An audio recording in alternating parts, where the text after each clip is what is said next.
Today I'm going to be talking about the Windkanone. It was a German wonder weapon created in 1945.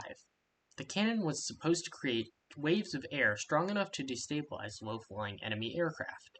You heard me right. The Germans wanted to use air to take down planes, which are literally meant to fly in said air. Let me set the scene. It's 1944, and Germany is well on its way to losing. Supplies are dwindling, morale is at an all-time low, and the high command is getting desperate. A certain Austrian painter in charge at the time decides, like he did with many other wonder weapon projects, that he will throw all logic out the window just to have a chance to create a weapon that could turn the tide of the war. Mario Zippermeyer proposed and received approval for such a weapon. A cannon powered by oxygen and hydrogen gas canisters that could create blasts of air to shoot down planes. Was this the idea that could turn the tide of the war? No. No, it was not. Credit where credit is due, though. While this idea by Mario Zippermeyer was ridiculous, he did create what can be considered the first thermobaric bomb. Unlike other wonder weapons, the cannon was actually constructed. It was built at the Stuttgart factory during the war in 1945. The actual cannon itself was a 35-foot-long curved barrel that was 3 feet wide. The narrowed cone on the bent portion would have served as the nozzle, while a large tank, which was to be fueled with hydrogen and oxygen gas as fuel, would attach to the other end of the cannon. As you can see in the picture, the size was nothing to shake a stick at, and the large container for hydrogen and oxygen may have even had enough energy to produce a good blast, but we'll speculate on that later.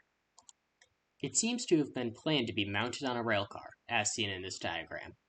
The cannon underwent testing at the Hillersleben gun range. The results actually surprised me the first time I saw them.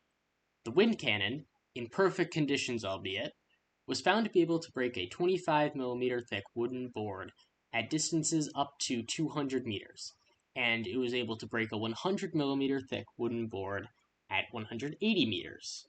It's pretty impressive narrowing a blast of air to do damage at those distances. But here's the catch.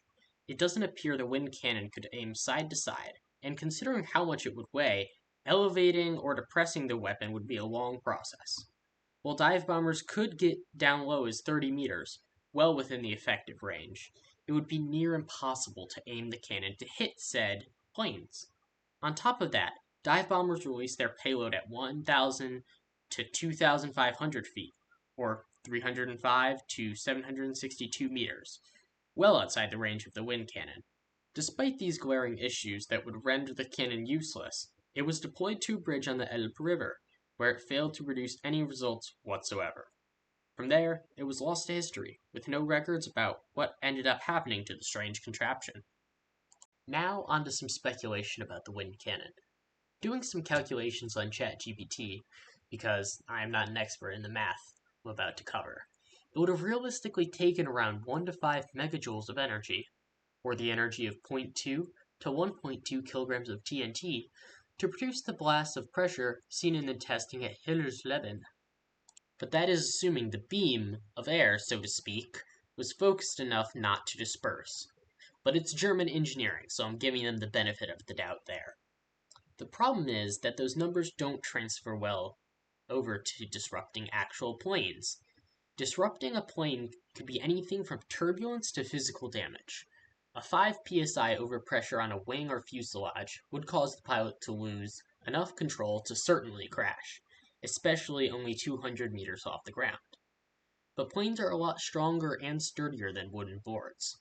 It would take the cannon around 204 megajoules of energy, or 49 kilograms of TNT, at the wind cannon to cause that overpressure on a plane.